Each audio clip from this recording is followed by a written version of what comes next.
En el uso de la palabra para el informe, Carlos Salomón Heller.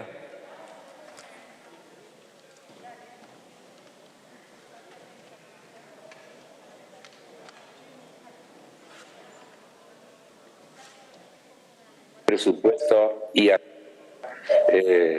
relación al proyecto de presupuesto enviado por el Poder Ejecutivo Nacional, Presupuesto Nacional 2021.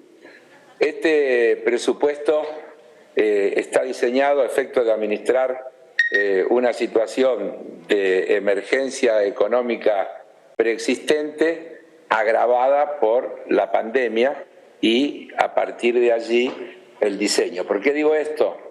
Porque en el mes de diciembre, cuando no teníamos la pandemia y a poco de asumir el gobierno, la presidencia de Alberto Fernández, sancionamos la Ley de Solidaridad Social y Emergencia Productiva, la Ley 27.541, en la cual declaramos 9 emergencias. Declaramos emergencia pública en materia económica, financiera, fiscal, administrativa, previsional, tarifaria, energética, sanitaria y social. Pero en aquel momento no teníamos la perspectiva de la pandemia, de la irrupción de la pandemia, y la idea que fue planteada incluso por el presidente al inaugurar las sesiones legislativas apuntaba a un escenario donde se visualizaba una incipiente recuperación, un proceso de estabilización, y todo eso fue bruscamente alterado por la aparición de la pandemia y las medidas que hubo que tomar alrededor de este tema.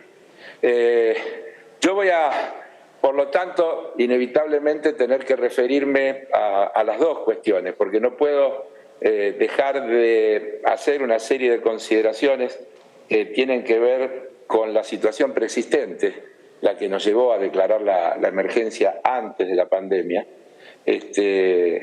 y luego agregar las consideraciones de lo que nos pasó como consecuencia de la pandemia. Yo estuve buscando documentación y quiero comenzar haciendo una serie de referencias en las que trataré de ser lo más objetivo posible. Por ejemplo, uno escucha con frecuencia que el gobierno que precedió al actual encontró un país con un déficit fiscal altísimo y que tuvo que tomar una serie de medidas y aplicar una serie de políticas que tenían que ver con ese déficit fiscal altísimo. Entonces, como dije el otro día en la Comisión de Presupuesto, buscando documentación, encontré un documento elaborado por el gobierno que asumió en diciembre del 2015, el gobierno que presidía Mauricio Macri, enviado a la SEC, la Comisión de Valores del Gobierno de Estados Unidos, y otro documento que está incluido en el prospecto de emisión del bono a 100 años, que fue utilizado como los elementos que se le dio a quienes se le ofrecía entrar en ese bono respecto de la situación de la Argentina. Por lo tanto, voy a tomar ambos documentos para hacer algunas referencias. Insisto, esto es un documento oficial elaborado por el gobierno anterior, en un caso dirigido a la SEC y en el otro caso dirigido a eventuales bonistas, inversores que quisieran comprar ese famoso bono a 100 años. Mire, presidente, en ese informe se dice que en el año 2015 el déficit fiscal primario fue de 1.8 y el déficit global fue de 3.9, incluidos los intereses, el déficit financiero. También se dice que la tasa de desempleo del último año 2015 fue de 5.9. También se dice que el PBI en el 2015, contrariamente a lo que nos hemos cansado de escuchar, creció el 2.6. Reitero, estoy leyendo dos documentos oficiales de época. Y también se dice que la inflación del último año, del año 2015, el último año de gestión del gobierno anterior, había estado ligeramente por encima del 26%. Esto aparece con claridad como un punto de referencia de donde comienza la gestión que lleva adelante el gobierno presidido por Mauricio Macri. Cuando uno mira la situación recibida en diciembre del 2019, ve que de aquella inflación del orden del 26% del año 2015, llegamos al 55% en el 2019.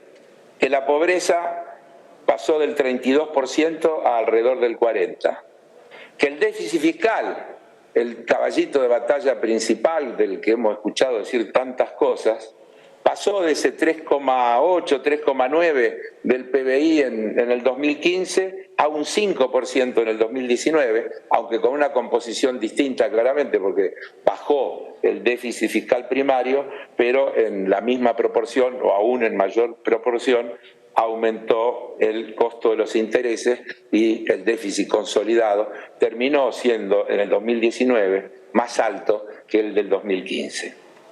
También tendríamos que decir que observamos una caída del PBI por cápita del 9%, que tuvimos la tasa de desocupación más alta desde 2006 y que desde el punto de vista de la pobreza tuvimos también un retroceso que podríamos ubicar en 10 años. El nivel de producción industrial de fines de 2019 fue el equivalente al del 2006. Se cerraron cerca de 25.000 empresas en esos 4 años, más de 4.200 de ellas empresas industriales. Se produjo una caída del poder adquisitivo de las jubilaciones de entre un 15 y un 20%, valor similar al de la pérdida de los salarios. Estuve mirando también los presupuestos presentados durante la gestión anterior. Por caso, en el texto del presupuesto 2007 se proyectaba para dicho año una suba del PBI de 3,5, fue 2,8. Para 2018 y 2019 se estimaba un crecimiento anual del 3,5, terminó siendo de menos 2,6 y de menos 2,1 respectivamente. En el presupuesto 2018 se mantuvieron las proyecciones y se establecía para ese año un crecimiento del PBI del 3,5, cayó, como dije, el 2,6, y en el presupuesto del 2019 preveían una caída del 0,5 y fue del 2,1. En cuanto a la inflación, ya lo dije, pero quiero insistir. En el 2017, por ejemplo, en el presupuesto del 2017, se esperaba un valor de inflación del 14,5, pero terminó siendo del 24,8. En el mismo presupuesto se proyectaba un promedio del 10% para el 2018, terminó en el 47,6, y para 2019 se esperaba un 5%, que se transformó en el 54, en casi el 54%, es decir, en este caso casi 50 puntos de diferencia. El plan de metas de inflación efectivamente terminó en un rotundo fracaso. Y hay muchos más datos por el estilo.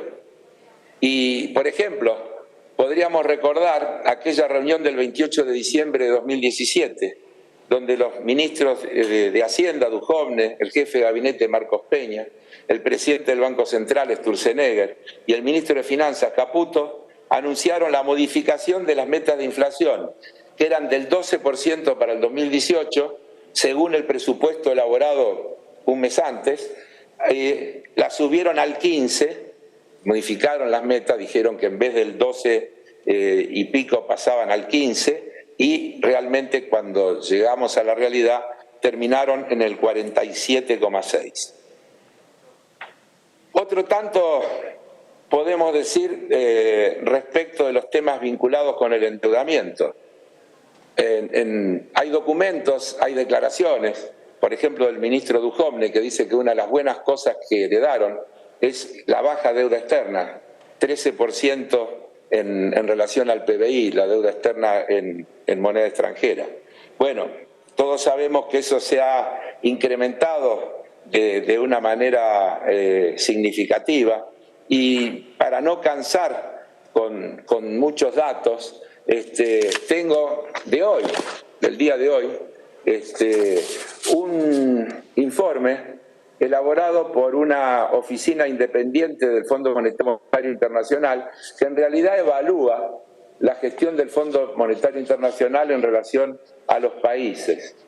Dice, la experiencia argentina reciente de un desmantelamiento rápido de controles antes de que haya un escenario macroeconómico estable terminó en una crisis seria y proveyó un contraejemplo que resalta los riesgos de esas decisiones.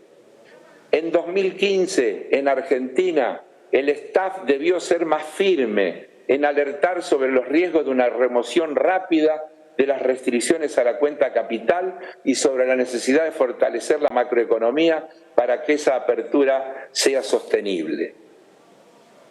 Sigue, es largo el informe, ustedes lo pueden leer si lo quieren leer, pero esto tiene que ver también con una afirmación que hemos escuchado reiteradamente, que el proceso de endeudamiento que la Argentina tuvo en estos años, en esos 4 años, estuvo vinculado esencialmente a 2 cuestiones: a pagar deuda anterior y a cubrir el déficit fiscal.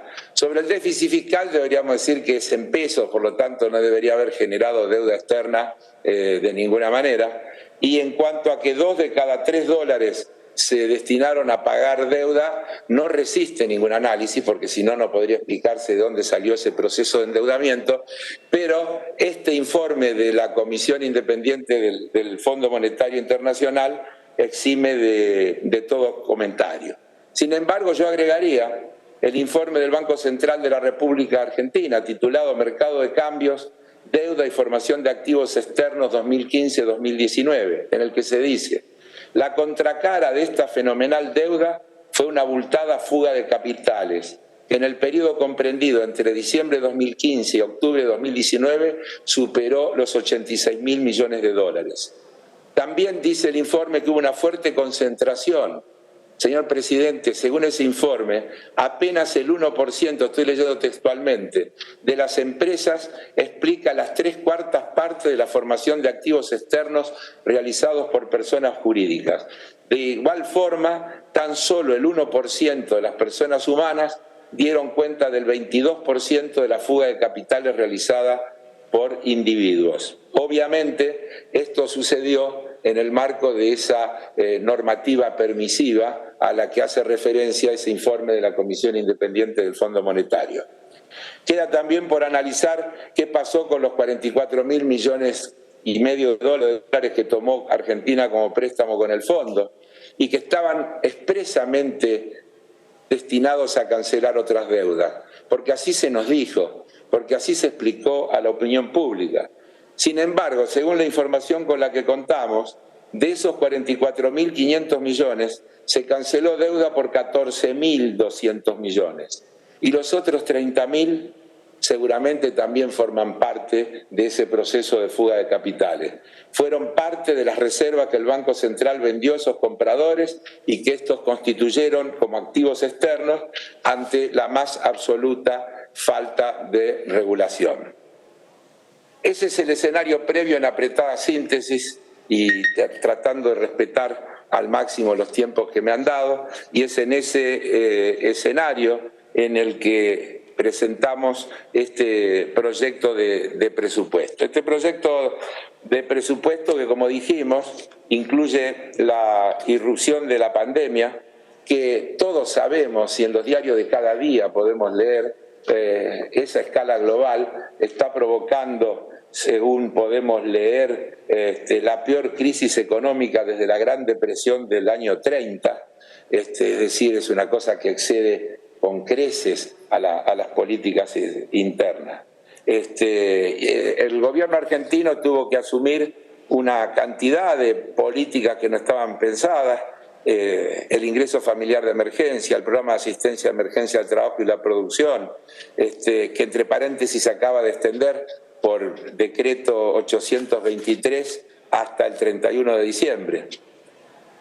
El ministro de Economía, cuando presentó el presupuesto en el Parlamento, dijo que este presupuesto 2021 había que verlo como un ancla del esquema integral macroeconómico de transición. Nos dijo que se trata de un rumbo, y un horizonte que nos sirve de guía. La figura de ancla en la transición nos dice que en medio de la incertidumbre el Estado Nacional buscará afirmarse sobre algunos ejes. No obstante, y tomando lo que dijo el propio ministro en esa presentación, dijo, si la pandemia continúa, habrá que hacer revisiones. No se pueden hacer proyecciones absolutas, pero sí existirá una capacidad para reaccionar. Se plantea una transición en la política fiscal. Se plantea transitar el sendero de sostenibilidad consistente con la recuperación económica. En cuanto a la política de financiamiento, se plantea la reducción gradual de necesidades de financiamiento monetario del Banco Central, hoy mismo tenemos noticias al respecto, y mayor participación de crédito público en moneda local. Los objetivos centrales que el Gobierno se plantea para el próximo ejercicio fiscal estarán concentrados en consolidar la protección social de los sectores más vulnerables de la sociedad, impulsar una recuperación económica robusta en el marco de la emergencia sanitaria, económica y social y comenzar a construir un camino de desarrollo sustentable sobre la base de una estructura productiva que asegure una generación sostenida de empleo con derechos y contribuya al bienestar social de las y los habitantes de nuestro país. El proyecto, para sintetizar, podríamos decir que se apoya en 6 pilares que podríamos llamar estratégicos y que tienen que ver con la reactivación productiva, la generación de empleo, el apuntalamiento de las capacidades de innovación de las y los argentinos, el fortalecimiento de la educación y la salud y de manera inédita en nuestra historia a las políticas de género y diversidad. Rápidamente quisiera repasar esos 6 pilares. Infraestructura productiva y de vivienda. Luego de una desinversión sin precedentes en estos rubros entre 2016 y 2019, la infraestructura volverá a ser un motor de la economía, la generación de empleo y la competitividad. En el 2021 el presupuesto plantea duplicar la inversión real en infraestructura productiva y social respecto a 2019, a partir de una inversión proyectada en 835.000 millones de pesos o 2.2 del PBI. Para innovación y desarrollo se plantea una recuperación sustentable que requiere no solo políticas de demanda, sino también de políticas de oferta productiva. Y para eso será crucial apoyar financieramente a nuestras empresas en esta etapa de recuperación y particularmente a todo el entramado PYME. En la misma línea se va a trabajar para recuperar el valor de nuestro sistema científico-tecnológico tras el abandono que registramos en el periodo anterior. En 2021, el proyecto plantea incrementar 160% la inversión real en innovación y desarrollo respecto a 2019, a partir de una inversión proyectada en 187.000 millones o 0,5 del PBI, que permitirá sostener el nivel de gasto real extraordinario del 2020. En salud pública, creo que obvian los comentarios porque la pandemia ha puesto en evidencia la necesidad de contar con un sistema de salud nacional, federal e inclusivo. El primer paso en esa política fue recuperar el Ministerio de Salud. Ahora se plantea el fortalecimiento de la salud pública a partir de un plan de inversiones integral que incluirá el financiamiento de la vacuna contra el COVID-19. Tenemos noticias alentadoras, escuchamos en estos días que los tiempos parecen acortarse y creo que eso también nos hace ver con más optimismo el que vendrá. En el 2021 el Ejecutivo plantea incrementar 49% la inversión real en salud pública respecto a 2019 a partir de una inversión proyectada de 199.000 millones o 0,5% del PBI.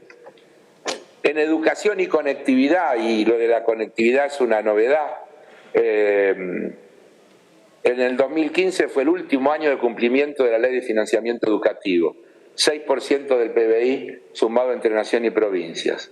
En 2021 se comenzará un camino para volver a cumplirla, poniendo en valor a la educación pública argentina. En 2021 se incrementará 11% la inversión real en educación y conectividad respecto a 2019, a partir de una inversión proyectada en 483.000 millones o 1,3 del PBI. Insisto, esto es la inversión nacional para llegar al famoso 6%, es sumando todas las inversiones provinciales. Sobre inclusión social activa, luego de una inversión inédita en 2020 para mitigar los efectos sociales de la crisis 2018-19 y la pandemia, en el 2021 se dará un salto de valor en las políticas de inclusión gracias a una consolidación de las transferencias a los sectores más vulnerables y la construcción de caminos hacia el mercado de trabajo de esos sectores más vulnerables. Recuperar la movilidad social ascendente es un mandato de este gobierno. El Ejecutivo plantea incrementar 49,5% la inversión real en inclusión social activa respecto a 2019, a partir de una inversión proyectada en 270.000 millones de pesos o 0,7% del PBI. Y finalmente, sobre este rubro, el presupuesto 2021 plantea en género y diversidad, por primera vez en la historia de este país, un presupuesto con perspectiva de género.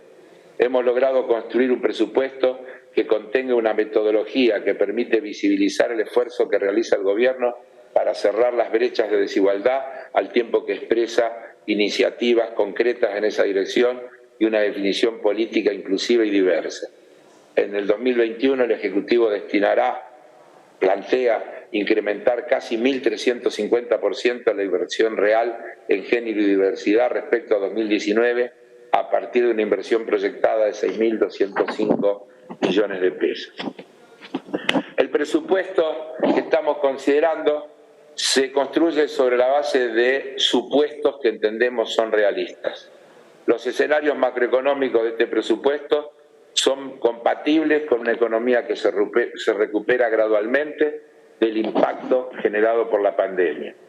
Así, estamos previendo para el 2021 un crecimiento del PBI del orden del 5,5% y en la proyección plurianual 4,5 en el 2022, 3,5 en el 2023. Estamos planteando una relación entre un crecimiento del 10,2% de las exportaciones en el 2021 y del 16,3% de las importaciones en el mismo año. Y estos números para el 2022 y 2023, en el caso de crecimiento de las exportaciones, es de 6,5 y 5,3 y de importaciones de 10 y 7,7. Como ustedes ven, son ampliamente prudentes. En todos los casos, manteniendo un significativo superávit de comercio exterior. El saldo comercial para el año 2021 se estima en 15.087 millones, para el 2022 en 14.302, para el 2023 en 12.948.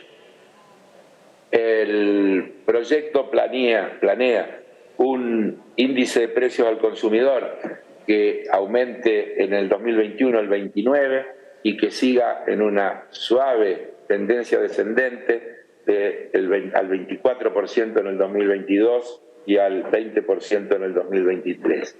Y un tipo de cambio nominal que para el 2021 se plantea en 102,4, en 124,8 en el 2022 y en 146,6 para el 2023. Se trata, insistimos, de proyecciones prudentes, se trata de ir consolidando ese modelo que el ministro Guzmán suele definir como el de tranquilizar la economía. Se trata de ir logrando que las variables converjan en un proceso de racionalidad que permita combinar el crecimiento económico con las políticas de distribución para acortar las enormes brechas que existen y que sin duda en el proceso de la pandemia se han agravado aquí y en el mundo entero. Yo no lo voy a cansar con todos los datos que hay de la cantidad de pobres a nivel mundial, todo lo que está pasando en América Latina y en el mundo como consecuencia de la pandemia. Estos son, presidente, los ejes fundamentales del presupuesto que estamos poniendo a consideración. Quiero dedicar unos minutos a decir que hemos trabajado intensamente en la Comisión de Presupuesto, que hemos ido incorporando diversos cambios en el proyecto original que tienen que ver con planteos que se hicieron en el desarrollo de las reuniones, que tienen que ver con distintos aspectos, que tienen que ver con obras, que tienen que ver con los presupuestos universitarios. Es decir, hay una enorme cantidad de cuestiones que se han incorporado. Seguramente no estarán satisfechas todas las expectativas, y es comprensible que así sea, porque enfrentamos un escenario de enorme demanda, porque las necesidades han crecido de manera significativa, y de una gran caída de los ingresos fiscales como producto del efecto que sobre la economía ha tenido la pandemia. Todo eso se irá revirtiendo, y este proyecto de presupuesto contiene todos los elementos para transitar por esa senda. Nosotros decimos con toda franqueza que no se puede, en un ejercicio, y viniendo de la situación de la que venimos y con la incertidumbre que aún sostenemos respecto de cuánto durará la pandemia y cuánto influirá en el año que viene, hacer proyecciones, digamos, más entusiastas que la que estamos planteando, que son moderadas, prudentes, serias y cumplibles. Que esa es un poco la idea de, si bien estamos hablando de supuestos, estamos hablando de supuestos que creemos que razonablemente se podrán cumplir. Y seguramente estarán satisfechas parte de las demandas legítimas que se han presentado. Hemos incorporado una gran cantidad de cambios en el presupuesto. Quiero decir que he leído algunos comentarios que lo plantean como una debilidad, y yo quiero decir que tenemos que considerarlo una fortaleza. Tiene que ver con el diálogo, tiene que ver con la búsqueda de construcción de consenso, tiene que ver con escucharnos, tiene que ver con el esfuerzo mancomunado por encontrar la solución más equilibrada entre las metas que la nación debe fijarse, este sendero que hemos planteado, y los requerimientos de las provincias, de los sectores, de las distintas comunidades, etcétera, etcétera. Creo que hemos trabajado con el Poder Ejecutivo desde que empezamos a considerar este proyecto, hemos encontrado las flexibilidades necesarias para introducir una cantidad importantísima de cambios, y insisto, soy consciente de que habrá otras cuestiones que no habrán podido ser satisfechas plenamente. Pero si miramos de dónde partimos y miramos los escenarios preexistentes, creo que este presupuesto contiene un enorme esfuerzo hacia la construcción de ese sendero a una sociedad más justa, más equilibrada, donde el crecimiento y la distribución de los beneficios de ese crecimiento vayan de la mano. Señor presidente, yo terminaría aquí y habilitaría, en mi opinión, el inicio del debate, y luego, cuando empecemos el tratamiento en particular, si es que a usted le parece correcto el procedimiento, comenzaríamos a analizar los distintos cambios. Muchos de los cambios los diputados los tienen porque ya están incluidos en la última versión que les hemos enviado, pero a pesar de que el dictamen, nosotros hemos continuado trabajando, porque hemos seguido recibiendo sugerencias, pedidos de distinto tipo, y hemos estado trabajando hasta ahora, y les diría que ahora mismo estamos trabajando, considerando algunas cuestiones que se plantean. Por lo tanto, la última versión que ustedes tienen incluye una cantidad de esos cambios, pero hay otras que son posteriores al día que obtuvimos el dictamen. Y esa es, creo, la manera más práctica que la vayamos viendo cuando entremos en la consideración en particular del proyecto de presupuesto que estamos poniendo a consideración. Es el tiempo que tenía, presidente. Me he ajustado lo más que he podido y seguramente algunas cosas las podremos ir ampliando en el curso del debate. Muchísimas gracias por su atención y desde luego vamos a seguir atentamente todo el desarrollo de lo que viene a partir de aquí. Gracias, diputado.